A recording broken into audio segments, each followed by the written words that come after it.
Hello friends, good evening. कैसे हैं आप सब? आशा करते हैं आप सब अच्छे होंगे। फ्रेंड्स, जैसा कि आप सब जानते हैं कि हम सब पढ़े हैं एनसीईआरटी हिस्ट्री क्लास 6 की। आज हम पढ़ेंगे चैप्टर नंबर 7। इस चैप्टर का नाम है राज्य से साम्राज्य।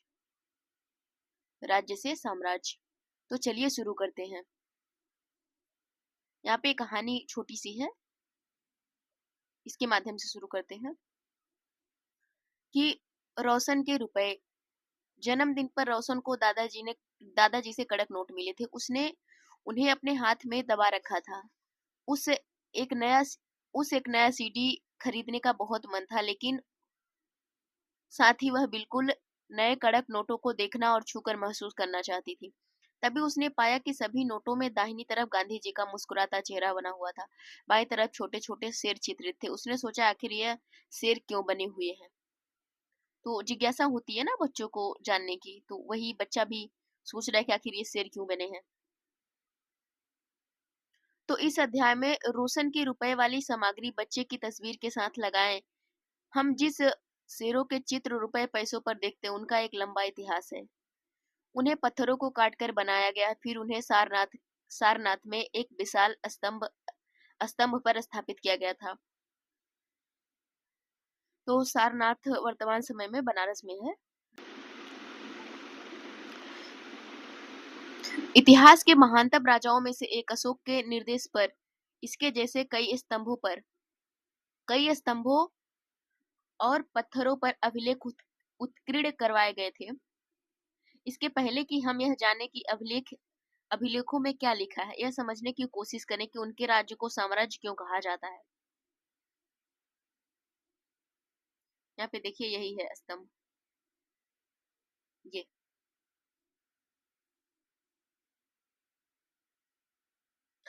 अशोक जिस साम्राज्य पर शासन करते थे, उसकी स्थापना उसके दादा चंद्रगुप्त मौर्य ने 2300 साल पहले की थी। चाणक्य या कौटिल्य नाम के एक बुद्धिमान व्यक्ति चंद्रगुप्त की सहायता की थी। चाणक्य के कई विचार अर्थशास्त्र नाम की किताब में मिलते हैं, वही जो चाणक्य की अर्थशास्त्र की किताब है। साम्राज्य में बहुत से नगर थे। मानचित्र में उन्हें काले बिंदुओं से दिखाया गया है, अभी आगे हम देखेंगे। इसमें साम्राज्य की राजधानी पाटलिपुत्र, उज्जैन और तक्षशिला जैसे प्रमुख नगर थे। तक्षशिला उन पश्चिम और मध्य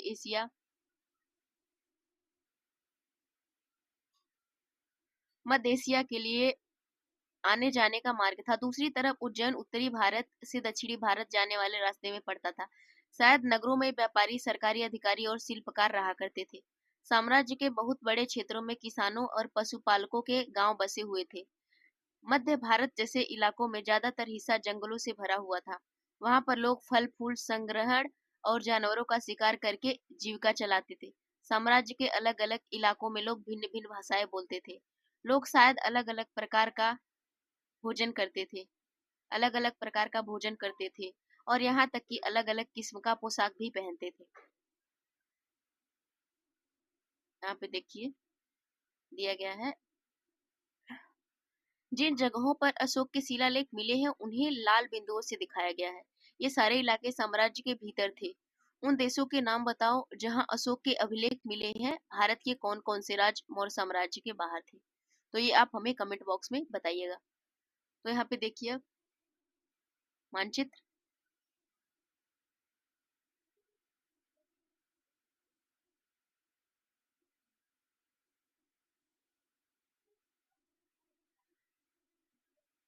यहाँ पर देखिए कि साम्राज्य उस युग के प्रमुख नगर और अभिलेखों के प्राप्ति स्थल। यहाँ पे देखिए कि जो लाल वाला है अभिलेख प्राप्ति के स्थल है, और यहाँ पे जो ब्लैक है वो महत्वपूर्ण नगर थे। तो चलिए देखते हैं कहाँ कहाँ से अभिलेखों की प्राप्ति हुई है। तो देखिए, ब्रह्मगिरी, एरागुड़ी, मस्की, सोपारा, सन्नती, कलिंग, जौगढ़, धौली धौली फिर इसके बाद पनगुररिया, गिरनार, सांची, रूपनाथ, कौशाम्बी, गुज्जर, सारनाथ, इलाहाबाद, लौरिया, अरराज, रामपुरवा, लुम्बिनी, बहापुर दिल्ली, टोपरा, मेरठ, कलसी। अब यहाँ पे जो कुछ प्रमुख नगर थे, जैसे पाटलिपुत्र, उज्जैन,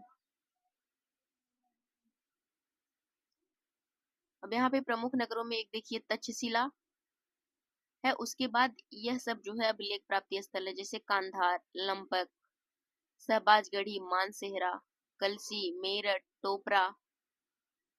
तो यह सब जो है अभिलेखों के प्राप्ति स्थल है। इसको आप याद रख लीजिए आसानी से, कई बार पढ़ेंगे। और इसको north to south, south to north, east to west, west to north, इस तरह से दर्शा सकते हैं। ये कहानी आती है कि जो राज्य साम्राज्य से भिन्न किस प्रकार से थे।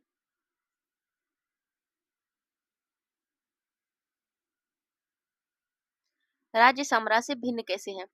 चूंकि साम्राज्य बड़े राज्यों से बड़े होते हैं, उनकी रक्षा के लिए बड़ी सेनाओं की जरूरत होती, इसलिए सम्राटों को राजाओं की तुलना में ज्यादा संसाधनों की जरूरत होती है। इसी कारण उन्हें बड़ी संख्या में कर इकट्ठा करने वाले अधिकारियों की जरूरत होती है। अब यहाँ पे देखिए साम्राज्य का प्रशासन किस प्रकार से चलता है। साम्राज्य का प्रशासन, चूंकि मौर्य साम्राज्य बहुत बड़ा था, इसलिए अलग अलग हिस्सों पर अलग अलग ढंग से शासन किया जाता था। पाटलिपुत्र और उसके आसपास के इलाकों पर सम्राट का सीधा नियंत्रण था। इसका मतलब यह हुआ कि इस इलाके के गांव और शहरों के किसानों, पशुपालकों, शिल्पकारों, व्यापारियों से कर इकट्ठा करने के लिए राजा अधिकारियों की नियुक्ति करता था, जो राजा के आदेशों का उल्लंघन करते थे। अधिकारी उनको सजा भी देते थे। इनमें से कई अधिकारियों को वेतन भी दिया जाता था। संदेश वाहक एक जगह से दूसरी जगह घूमते रहते थे और राजा के जासूस अधिकारियों के कार्यकलाप पर नजर रखते थे। इन सब के ऊपर सम्राट था, जो राज परिवार एवं वरिष्ठ मंत्रियों की सहायता से सब पर नियंत्रण रखता था।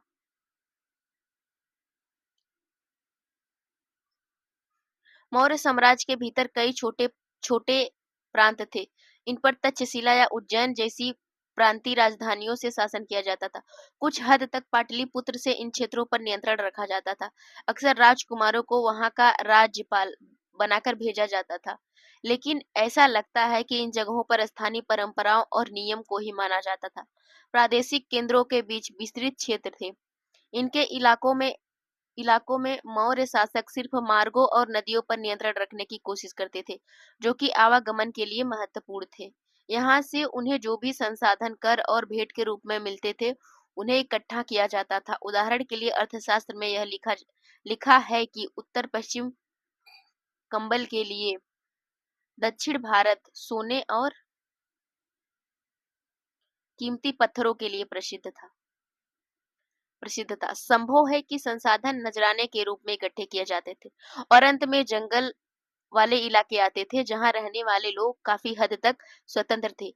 उनसे यह उम्मीद की जाती थी कि वे मौर्य पदाधिकारियों को हाथी, लकड़ी, मधु और मोम जैसी चीजें लाकर दे।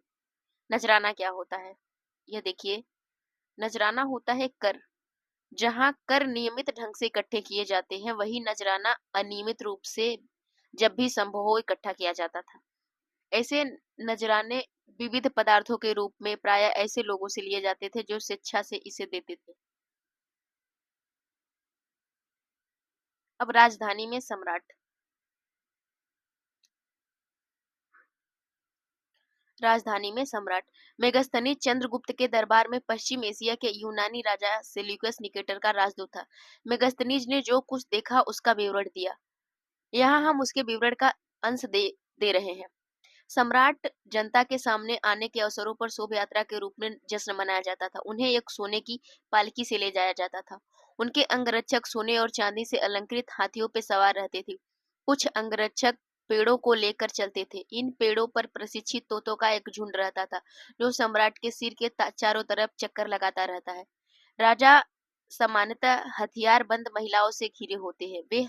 वे हमेशा इस बात से डरे रहते हैं कि कहीं कोई उनकी हत्या करने की कोशिश न करे। उनके खाने से पहले खास नौकर उस खाने को चखते थे। वे लगातार देर रात एक ही कमरे में नहीं सोते थे, यानी कमरे बदल दिया करते थे। और पाटलिपुत्र आधुनिक पटना के बारे में।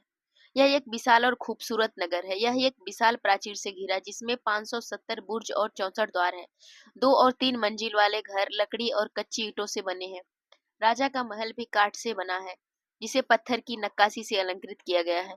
यह चारों तरफ से उद्यानों और चिड़ियों के लिए बने बसेरों से घिरा है। राजा द्वारा खाना खाने से पहले खास नौकर उस खाने को क्यों सकते थे, क्योंकि कई बार होता ना कि उसमें जहर वहर तो नहीं मिलाया गया है जिससे राजा की मृत्यु हो जाए, तो इसलिए उसको चखा जाता था, चखते थे जो लोग थे।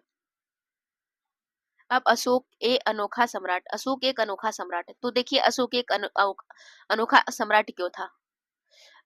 अशोक मौर्य वंश के सबसे प्रसिद्ध शासक थे। वह ऐसे शासक थे जिन्होंने अभिलेखों द्वारा जनता तक अपने संदेश पहुंचाने की कोशिश की। अशोक के ज्यादातर अभिलेख प्राकृत भाषा और ब्राह्मणी लिपि में है।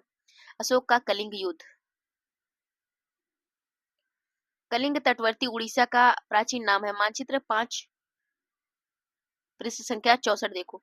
अशोक ने कलिंग को जीतने के लिए एक युद्ध लड़ा, लेकिन युद्ध जनित हिंसा और खून खराबा देखकर उन्हें युद्ध से वितृष्णा हो गई। उन्होंने निर्णय लिया कि वे भविष्य में कभी युद्ध नहीं करेंगे। तो तभी अशोक ने धम्म अपनाया था, धम्म का पालन किया था। अब देखिए कि किस प्रकार से जो कलिंग युद्ध का वर्णन अशोक के अभिलेख में किया गया था। अभिलेख कलिंग युद्ध का वर्णन करता हुआ अशोक का अभिलेख। अपने एक अभिलेख में अशोक ने यह बात कही, राजा बनने के 8 साल बाद मैंने कलिंग विजय की। लगभग 1.5 लाख लोग बंदी बनाकर 1 लाख से ज्यादा मारे गए होंगे। मुझे इससे अपार दुख हुआ। क्यों? जब किसी स्वतंत्र देश को जीता जाता है तो लाखों लोग मारे जाते हैं, बहुत सारे बंदी बनाए जाते हैं, इसमें ब्राह्मण और श्रमण भी मारे जाते हैं। वे वे लोग अपने सगे संबंधियों मित्रों को बहुत प्यार करते हैं और दासों और मृतकों के प्रति दयावान होते हैं। वे युद्ध में या तो मारे जाते हैं, अपने प्रियजनों को खो देते हैं। इसलिए मुझे पश्चाताप हो रहा है। मैंने धर्म पालन करने और दूसरों की उसकी शिक्षा देने का निश्चय किया है।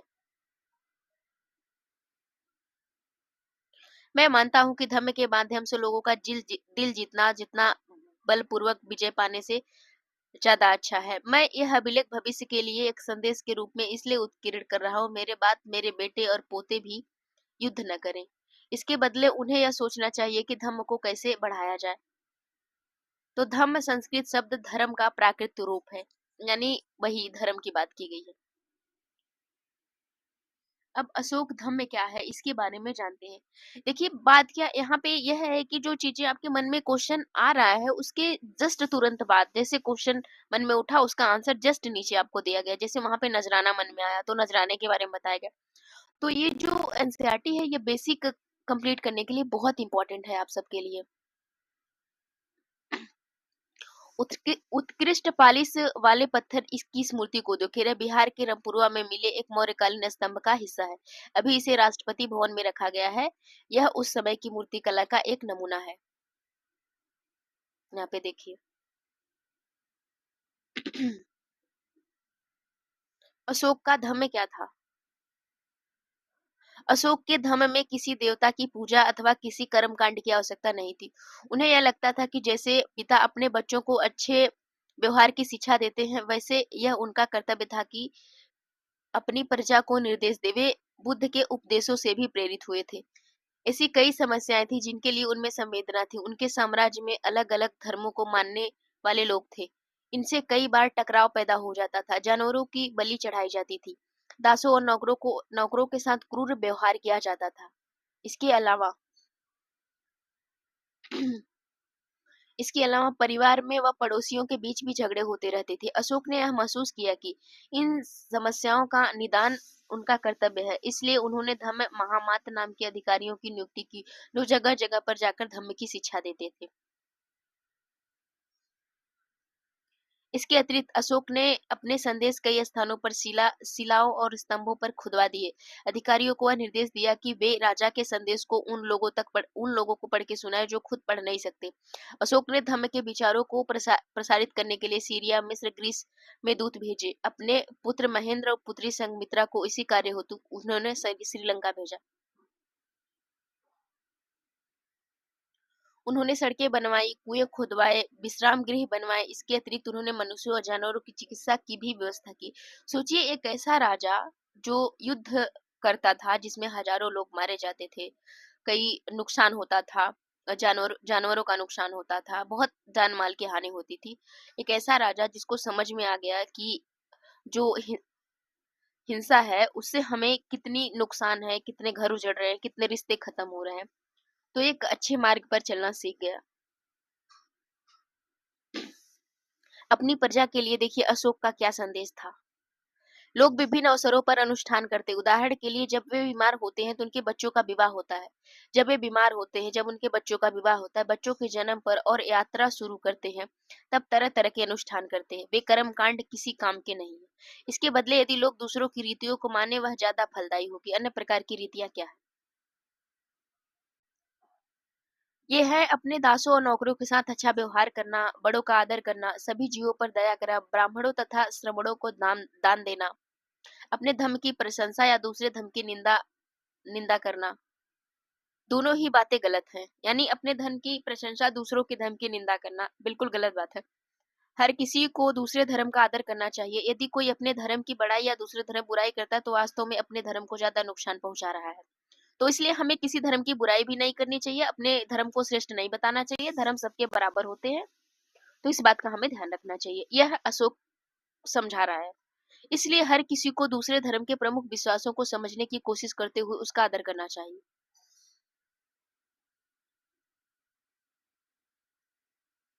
यहाँ पे देखिए लिपि दी गई है, जैसे कि शब्द को, जैसे अ को आरंभिक ब्राह्मणी लिपि में किस तरह से लिखा जाता था, बांग्ला में किस तरह से, मलयालम में किस तरह से, तमिल में किस तरह से। तो यहाँ पे कुछ शब्द दिखाया गया है।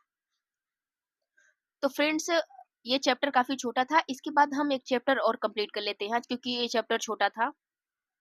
तो चैप्टर नंबर 7 था, हम चैप्टर नंबर 8 भी कंप्लीट कर लेते हैं आज ही। तो चलिए शुरू करते हैं। तो यह रहा हमारा चैप्टर नंबर 8। तो इस चैप्टर का नाम है गांव, शहर और व्यापार।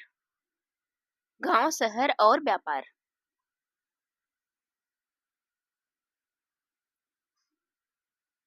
तो यहाँ भी एक छोटी सी कहानी है, लोहार की दुकान पर प्रभाकर। तो प्रभाकर लोहारों को काम करते देख रहा था। एक छोटी सी बेंच पर कुल्हाड़ी और हंसिया जैसे कुछ औजार बेचने के लिए रखे थे।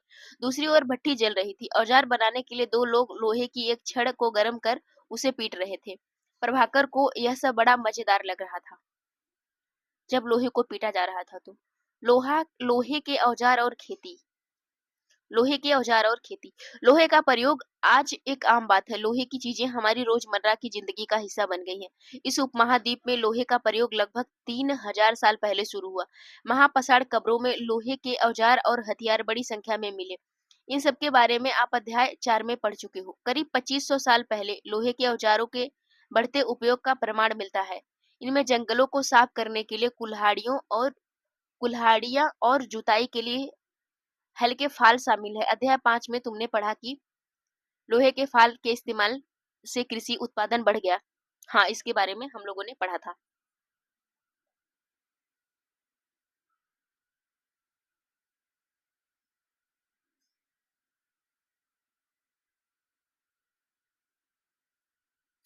कृषि उत्पादन बढ़ाने के लिए उठाए गए कदम। सिंचाई। समृद्ध गांवों के बिना राजाओं तथा उनके राज्यों का बने रहना मुश्किल था। जिस तरह कृषि के विकास में नए औजार तथा रोपाई महत्वपूर्ण कदम थे, उसी तरह सिंचाई भी काफी उपयोगी साबित हुई। इस समय सिंचाई के लिए नहरें, कुएं, तालाब तथा कृत्रिम जलाशय बनाए गए। यहाँ पे देखिए औजारों की सूची में चित्रों का नाम, जैसे हसिया, कुल्हाड़ी, सरसी। यहाँ पे देखिए हसिया, कुल्हाड़ी, सरसी। तो यहाँ पे सिंचाई में से आए परिवर्तन खाली स्थानों में सही वाक्य भरिए। तो यहाँ पे इसको आप खुद से कर लीजिएगा कंप्लीट, क्योंकि ये इम्पोर्टेंट नहीं है। हम सिर्फ इम्पोर्टेंट चीजों को पढ़ेंगे। अब यहाँ पे देखिए कि गांव में कौन रहते थे। गांव में कौन रहते थे? इस उपमहाद्वीप के दक्षिणी तथा उत्तरी हिस्सों के अधिकांश गांव में कम से कम 3 तरह के लोग रहते थे। तमिल क्षेत्र में बड़े भूस्वामियों को बिल्लला, साधारण हलवाहों को उड़वार और भूमिहीन मजदूर दास, कडेसियार और अदमई कहलाते थे। जो दास थे उन्हें हम अदमई कहते हैं और भूमिहीन मजदूर जो थे उन्हें कडेसियार कहते हैं। तो ये जो शब्द हैं इनको आप याद कर लीजिएगा, क्योंकि यह एग्जाम में पूछा जा सकता है।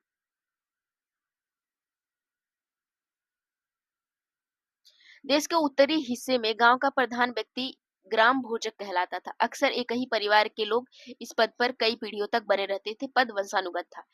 यानी कि पद वंशानुगत था। ग्राम भोजक के पद पर आमतौर पर गांव का सबसे बड़ा भूस्वामी होता था। साधारणतः इसकी जमीन पर इसके दास और मजदूर काम करते थे। इसके अतिरिक्त प्रभावशाली होने के कारण प्रायः राजा भी कर वसूलियों का काम इन्हें सौंप देते थे। वे न्यायाधीश का और कभी-कभी पुलिस का भी काम करते थे, जो न्यायाधीश थे यानी ग्राम भोजक। ग्राम भोजकों के अलावा अन्य स्वतंत्र कृषक भी होते थे, जिन्हें गृहपति कहते थे। इनमें ज्यादातर छोटे किसान ही होते थे। इसके अतिरिक्त कुछ ऐसे स्त्री पुरुष भी थे जिनके पास अपनी जमीन नहीं होती थी। इनमें दास कर्मकार आते थे, दूसरों की जमीन पर काम करते थे, अपनी जीविका चलानी पड़ती थी। अधिकांश अधिकांश गांवों में लोहार, कुम्हार, बढ़ई तथा बुनकर जैसे शिल्पकार भी होते थे। अब देखते हैं रचनाएं। प्राचीनतम तमिल रचनाएं प्राचीनतम प्राचीनतम तमिल रचनाएं तमिल की प्राचीनतम रचनाओं को संगम साहित्य कहते हैं। इसकी रचना करीब 2300 साल पहले की गई थी। इन्हें संगम इसलिए कहा जाता है क्योंकि मदुरई के कवियों के सम्मेलन में इसका संकलन किया जाता है। गांव में रहने वाले जिन तमिल नामों का उल्लेख यहाँ किया गया है, संगम साहित्य में पाए जाते हैं। तो यहाँ पे देखते हैं आहत सिक्के और सिक्के क्या होते थे। तो अब हम आगे पढ़ते हैं सिक्कों के बारे में। तो चलिए शुरू करते हैं। पुरातत्वविदों को इस युग के हजारों सिक्के मिले हैं। सबसे पुराना आहत सिक्के थे जो करीब 500 साल चले। इसका चित्र नीचे दिया गया है। चांदी या तांबे के सिक्कों पर विभिन्न आकृतियों को आहत कर बनाए जाने के कारण इन्हें आहत सिक्का किया गया था। यानी जिन जो चित्र थे इनको आहत करके सिक्कों पर रखा गया था, जिस तरह से चित्र बनाया गया था, इसलिए इनको हम आहत सिक्के कहते हैं। तो ये सिक्का है। अब देखते हैं आहत सिक्के के बारे में। यहाँ पे कोष्टक में दिया गया है, हम इसको पढ़ लेते हैं कि आहत सिक्के सामान्यतः आयताकार और कभी-कभी वर्गाकार या गोल होते थे। ये या तो धातु की चादर को काटकर या फिर धातु के चपटे गोलिकाओं से बनाए जाते थे। इन सिक्कों पर कुछ लिखा हुआ नहीं था, बल्कि इन पर कुछ चिन्ह ठप्पे से बनाए जाते थे, इसलिए ये आहत सिक्के कहलाए। ये सिक्के उपमहाद्वीप के लगभग अधिकांश हिस्सों में पाए जाते हैं और ईसा की आरंभिक सदियों तक प्रचलन में रहे।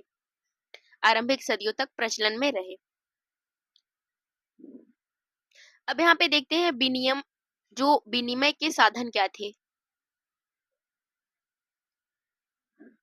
संगम साहित्य की छोटी सी कविता को पढ़ो।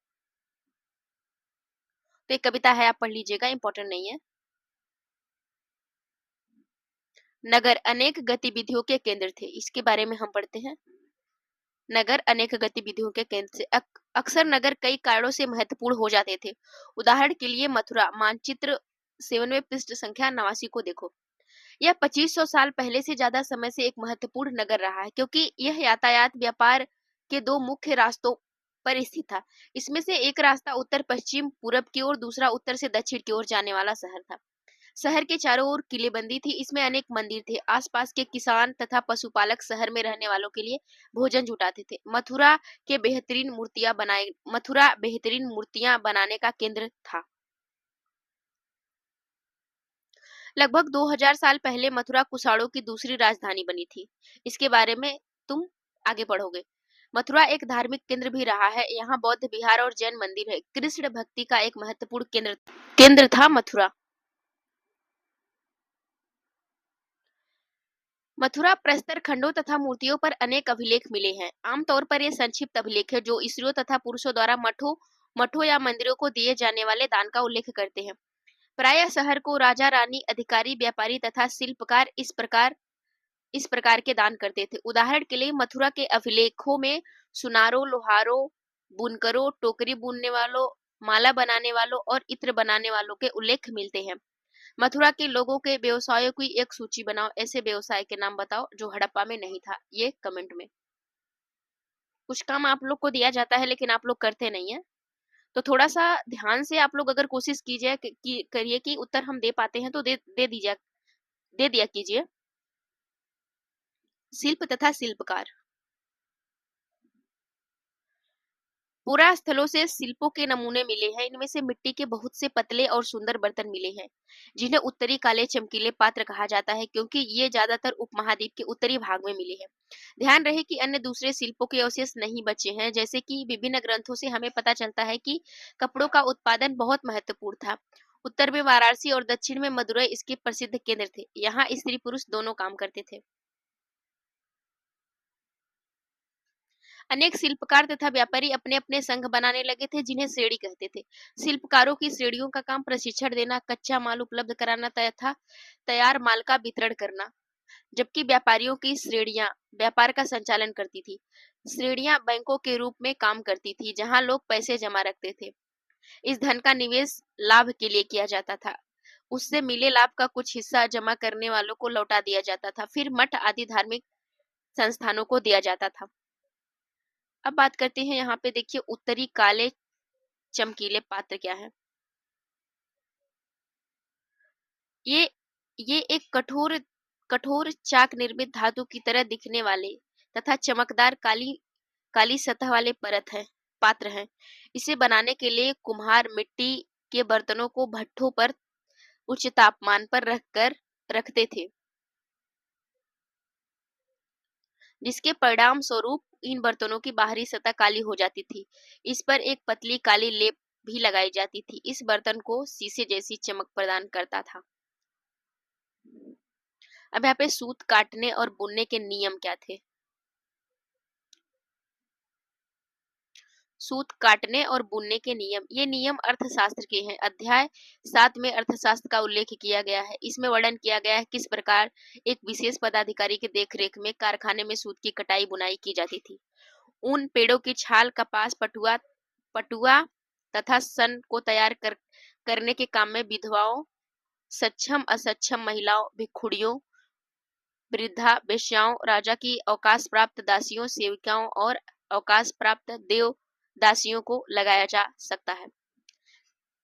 इन्हें इनके काम और गुणवत्ता के अनुसार पारिश्रमिक देना चाहिए। जिन महिलाओं को बाहर निकालने की अनुमति नहीं है, वे अपनी दासियों को भेजकर कच्चे माल मंगवा सकती हैं और फिर तैयार माल उन्हें भिजवा सकती हैं। वे औरतें जो कारखाने तक जा सकती हैं, उन्हें अपना माल कारखाने तक तड़के ले जाना पड़ता था, जहां उन्हें पारिश्रमिक मिलता था। इस समय माल को अच्छी तरह से जांचने के लिए रोशनी रहती है। अगर निरीक्षक उस औरत की तरफ देखता है, इधर-उधर की बातें करता है, तो उसे सजा मिलती थी। तो आप सोचिए कि उस जमाने में स्त्रियों का कितना मतलब ध्यान रखा जाता था कि उनके जो जहाँ पे कार्यस्थल पर छेड़खानी नहीं होती थी, कोई बदतमीजी नहीं होती थी, इस पर नजर निगरानी रखी जाती थी। हालांकि आज के समय में ऐसा अभी भी नहीं हुआ है। कानून सिर्फ बनाने के लिए, लागू करने के लिए होते हैं, लेकिन कोई मानता नहीं है कानून को। मानसिक स्थिति है जो वो अभी उसी प्रकार से है, जैसे क्या ही कहा जाए। अगर औरत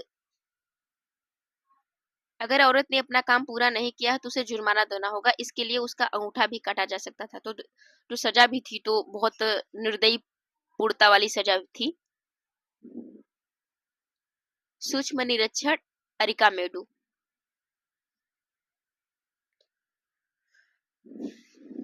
मानचित्र सेवन में अरिकामेडू और पुडुचेरी डूडो। लगभग 2200 से 1900 साल पहले अरिकामेडू एक पत्तन था। यहाँ दूर दूर से आए जहाजों के सामान उतारे जाते थे। यहाँ ईंटों से बना एक ढांचा मिला है, जो संभवतः गोदाम रहा हो। यहाँ भूमध्य सागरीय क्षेत्र के एलोरा एम्फोरा जैसे पात्र मिले हैं। इसमें शराब या तेल जैसे तरल पदार्थ रखे जा सकते थे। इनमें दोनों तरफ से पकड़ने के लिए हत्थे लगे थे। साथ ही यहाँ एरेटाइन जैसे मुहर लाल चमकदार बर्तन भी मिले हैं। इन्हें इटली के एक शहर के नाम एरेटाइन पात्र के नाम से जाना जाता है। इसे मुहर लगे सांचे पर गीली चिकनी मिट्टी को दबाकर बनाया जाता था। यहाँ पे देखिए मिट्टी के जो बर्तन है।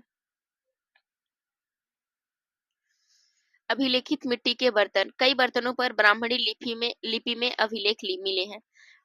प्रारंभ तमिल भाषा के इसी लिपि का प्रयोग किया जाता था, इसलिए इन्हें तमिल ब्राह्मणी अभिलेख कहा जाता है। इस तरीके से देखो लिखा गया है।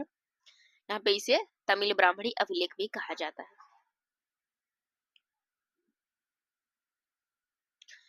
कुछ ऐसे बर्तन भी मिले हैं जिनका डिजाइन रोम का था, किंतु यही बनाए जाते थे। यहाँ रोम लैब शीशे के बर्तन या रत्न भी मिले हैं। साथ ही छोटे छोटे कुंड भी मिले हैं जो संभवतः कपड़े की रंगाई के रहे होंगे।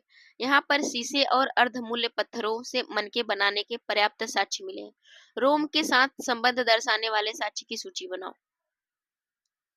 यहाँ पे देखिए यूनानी नाविक द्वारा दिया गया विवरण। लोग यात्रा करने आते थे ना यहाँ पे। यूनानी नाविक द्वारा दिया गया विवरण। बेरी गाजा भरूच का यूनानी नाम की कहानी है। बेरी गाजा की सकरी खाड़ी में समुद्र से आने के लिए नाव चला पाना बहुत मुश्किल होता था। राजा के द्वारा नियुक्त कुशल और अनुभवी स्थानीय मछुआरे ही यहाँ जहाज ला सकते थे। बेरी गाजा में शराब, तांबा, टीन, सीसा, मूंगा, पुखराज, कपड़े, सोना और चांदी के सिक्कों का आयात होता था। हिमालय की जड़ी बूटियां, हाथी दांत, गोमेद, कार्निलियन, सूती कपड़ा, रेशम, इत्र यहाँ से निर्यात किए जाते थे। राजा के लिए व्यापारी विशेष उपहार लाते थे। इनमें चांदी के बर्तन, गायक, किशोर, सुंदर औरतें, अच्छी शराब तथा उत्कृष्ट महीन कपड़े शामिल थे। अब व्यापार और व्यापारी। तुमने उत्तरी काले पालिश वाले बर्तनों के बारे में पढ़ा है। ये खूबसूरत बर्तन खास तौर से इनकी कटोरियां तथा थालियां इस महाद्वीप के अनेकों पुरास्थल से मिले हैं। सवाल उठता है कि इन जगहों पर ये बर्तन कैसे पहुंचे होंगे। ऐसा अनुमान लगाया जाता था कि जहां ये बनते थे वहां से व्यापारी लाकर इन्हें अलग अलग जगहों पर बेचते थे। एक अनुमान के माध्यम से पता किया जा सकता है। दक्षिण भारत सोना, मसाले, खास तौर पर काली मिर्च तथा कीमती पत्थरों के लिए प्रसिद्ध था। काली मिर्च रोमन की साम्राज्य में इतनी मांग थी कि इसे काले सोने के नाम से भी बुलाते थे। व्यापारी इन सामानों को समुद्री जहाजों और सड़कों के रास्ते रोम पहुंचाते थे। दक्षिण भारत में ऐसे अनेक रोमन सोने के सिक्के मिले। इससे अंदाजा लगाया जाता है कि उन दिनों रोम के साथ बहुत अच्छा व्यापार चल रहा हो। इससे हमें व्यापार और व्यापारी के बारे में पता चलता है। व्यापार से जुड़ी एक कविता, तो कविता छोड़ देते हैं, इंपॉर्टेंट नहीं है। व्यापारियों ने कई समुद्री रास्ते निकाले। इनमें से कुछ समुद्र के किनारे चलते थे, कुछ अरब सागर और बंगाल की खाड़ी पार करते थे। नाविक मानसूनी हवा का फायदा उठाकर अपनी यात्रा जल्दी पूरी कर लेते थे। वे अफ्रीका या अरब के पूर्वी तट से इस महाद्वीप के पश्चिमी तट पर पहुंचना चाहते थे। दक्षिण पश्चिमी मानसून के साथ चलना पसंद करते थे। इन लंबी यात्राओं के लिए मजबूत जहाजों का निर्माण किया जाता था ताकि रास्ते में दिक्कत ना हो सके। कि मानसूनी हवाएं बहुत तीव्र गति से चलती हैं। और यहाँ पे देखिए समुद्री तटों से लगे राज्य। उपमहाद्वीप के दक्षिणी भाग में बड़ा तटीय प्रदेश है। इनमें बहुत से पहाड़, पठार, नदी के मैदान हैं। नदियों के मैदानी इलाकों में कावेरी का मैदान सबसे उपजाऊ है। मैदानी इलाकों तथा तटीय इलाकों के सरदारों और राजाओं के पास धीरे धीरे काफी संपत्ति और शक्ति हो गई। संगम कविताओं में मूवेंदार की चर्चा मिलती है। यह कविता तमिल ग्रंथ है जिसका अर्थ तीन मुखिया है। मूवेंदार का इसका प्रयोग 3 परिवारों के मुखियाओं के लिए किया गया है। ये थे चोल, चेर, पांड्य। ये 3 मुखियाओं के लिए मूवेंदार शब्द का प्रयोग किया गया था। करीब 2300 साल पहले दक्षिण भारत में काफी शक्तिशाली माने जाते थे। इन तीनों मुखियाओं के अपने दो दो सत्ता केंद्र थे। इनमें से एक तटीय हिस्से में, दूसरा अंदरूनी हिस्से में था। इस तरह 6 केंद्रों में से 2 महत्वपूर्ण थे। एक चोलों का पत्तन पुहार या कावेरी पट्टनम, दूसरा पांडवों की राजधानी मदुरई। ये इंपॉर्टेंट है, याद कर लीजिएगा इसको।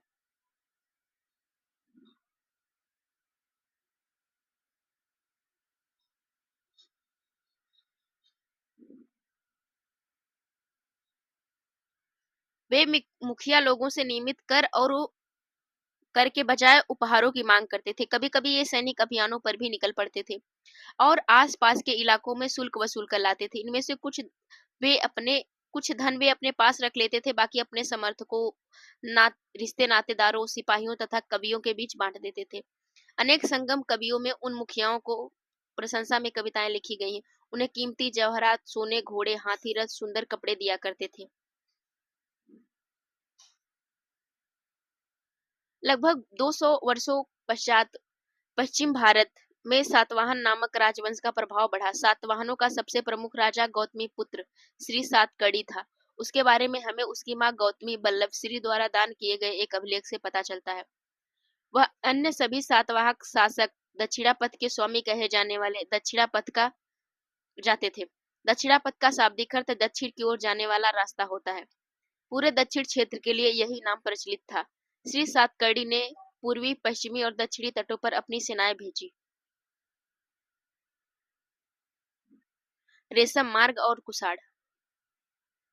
कुछ शासक इसके बड़े बड़े हिस्सों पर अपना नियंत्रण करना चाहते थे, क्योंकि इस रास्ते पर यात्रा कर रहे व्यापारियों से उन्हें कर, शुल्क और तोहफों के जरिए लाभ मिलता था। इसके बदले ये शासक इन व्यापारियों को अपने राज्य से गुजरात वक्त लुटेरों के आक्रमण से सुरक्षा देते थे। सिल्क रूट पर नियंत्रण रखने वाले शासकों में सबसे प्रसिद्ध कुषाण थे। करीब 2000 साल पहले मध्य एशिया तथा पश्चिमोत्तर भारत पर इनका शासन था। मथुरा इनके दो मुख्य शक्तिशाली केंद्र थे। तक्षशिला भी इनके ही राज्य का हिस्सा था। इनके शासन काल से ही सिल्क रूट की एक शाखा मध्य एशिया से होकर सिंधु नदी के मुहाने के पत्तनों तक जाती थी। यहाँ से जहाजों द्वारा रेशम पश्चिम की ओर रोमन साम्राज्य तक पहुंचता था। फ्रेंड्स, आज के लिए इतना ही। अब मिलते हैं अगले पार्ट में। अगर आपको हमारा सेशन पसंद आ रहा है तो हमारे चैनल को सब्सक्राइब कर दीजिए और अपने दोस्तों को शेयर भी कर दीजिए। फ्रेंड्स, अगर नहीं पसंद आ रहा है तो डिसलाइक करके हमें कमेंट बॉक्स में जरूर बताएं कि आपको हमारा सेशन क्यों पसंद नहीं आ रहा है, हमें और क्या चीजें ऐड करनी चाहिए। तो मिलते हैं अगले पार्ट में। Thank you so much.